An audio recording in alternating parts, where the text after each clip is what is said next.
भारत आज विश्व अर्थव्यवस्था में उभरता हुआ एक बहुत बड़ा नाम है।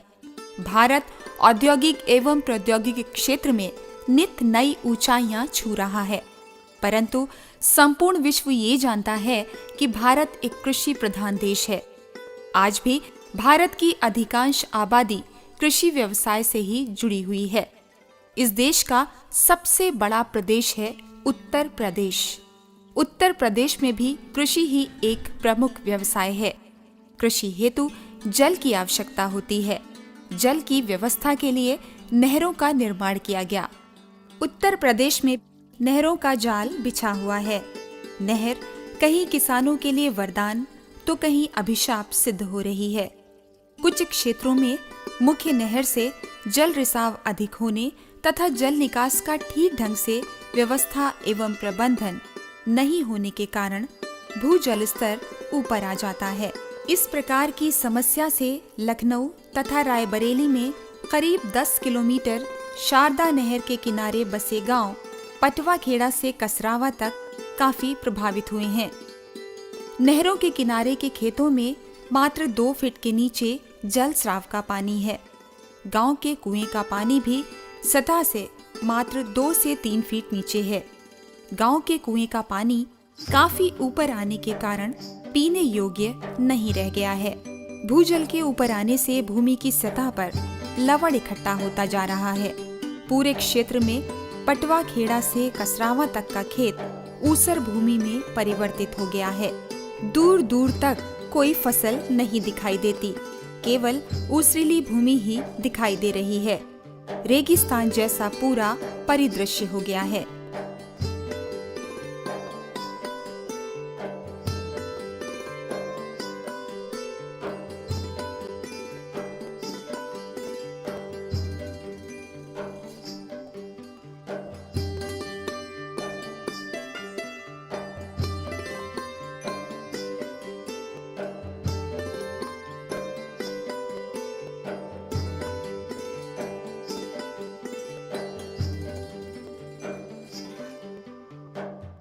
इस प्रकार की प्रभावित भूमि में परंपरागत बाग बगीचे भी सूख गए हैं। कहीं कोई पेड़ नहीं दिखाई देते। अगर कुछ दिखाई देता है तो कहीं कहीं विलायती बबूल। भूमि में अधिक क्षारीयता होने के कारण जानवरों के लिए चारे की भी समस्या बनी हुई है। पशुओं की हालत दयनीय हो गई है। दुधारू पशु भी किसानों के लिए लाभदायक नहीं रह गए हैं। घास के नाम पर नहरों के किनारे मात्र हाथी घास ही दिखाई देती है, जो कि किसानों के किसी काम की नहीं होती है। जबकि नहर से 500 मीटर की दूरी पर सभी प्रकार की फसलें किसानों द्वारा उगाई जा रही हैं। खेतों में किसी भी प्रकार की फसलों के नहीं उगने से गांव के लोगों का जीवन स्तर प्रभावित हो रहा है। लोगों का रहन सहन दयनीय है। गांव से नौजवानों का शहरों की तरफ पलायन हो रहा है। औरतों एवं बच्चों का स्वास्थ्य एवं शिक्षा प्रभावित हो गई है। इन क्षेत्रों में जट्रोफा, यूकलिप्टस, विलायती बबूल का सामूहिक वृक्षारोपण करके उपजाऊ बनाने का प्रयास किया गया है, लेकिन भूमि की क्षारीयता एवं भूजल ऊपर होने के कारण पौधों का बढ़वार नहीं हो पा रहा है। इस प्रकार की जलाक्रांत भूमि के विकास के लिए देश के विशिष्ट वैज्ञानिकों की बैठक केंद्रीय मृदा लवणता अनुसंधान संस्थान क्षेत्रीय अनुसंधान केंद्र लखनऊ में की गई।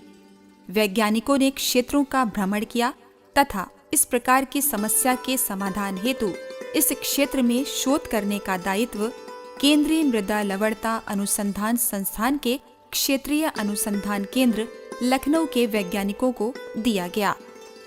क्षेत्रीय अनुसंधान केंद्र के वैज्ञानिकों द्वारा रायबरेली के कसरावा गांव में किसानों की भागीदारी द्वारा उन्हीं के खेत पर भूमि एवं जल की उत्पादक क्षमता बढ़ाने के लिए जोत के आधार पर विभिन्न मॉडल तैयार किए गए।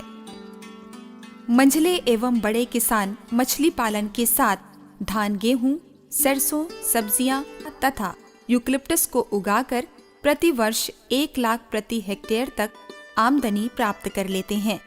इस प्रकार के मॉडल में मछलियों के पालन हेतु बाहर से पानी देने की बहुत कम आवश्यकता पड़ती है।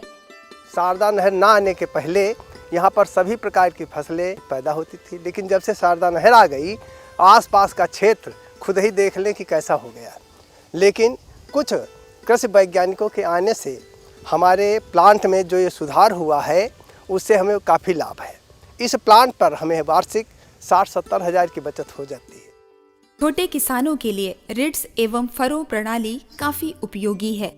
रिड्स पर सफलतापूर्वक सब्जियों जैसे टमाटर, गोभी, मिर्च, पालक, मटर इत्यादि फलदार वृक्ष तथा फरों में सिंघाड़ा धान की खेती की जा सकती है। नहर आने के सर पहले यहाँ जो है बढ़िया ज़मीन थी और नहर के बाद ये बिल्कुल ऐसे ऊसर पड़ी राहत रहा है, इसमें कहीं कुछ नहीं होता था। हम लोग इसको वैसे बोल दिया कि कुछ नहीं होगा। आपकी सर परियोजना आ गई और इसका हमको लाभ मिला। इससे सर दूसरे किसानों पे अगर यही प्रोजेक्ट लागू कर दिया जाए तो सर शारदा साहे किनारे के जो काफ़ी ज़मीन पड़ी रहती है हमारे हिसाब से तो बहुत लाभकारी है सर।